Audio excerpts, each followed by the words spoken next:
तंग करके रखती है।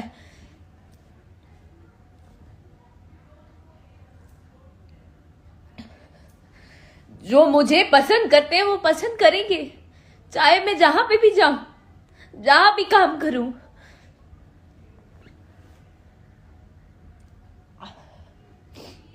आप नहीं रोक सकते, अपना काम करिए।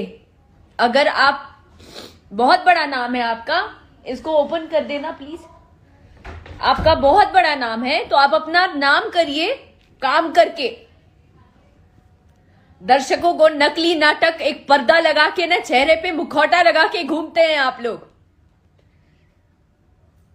रियल बनिए, फेक मत बनिए।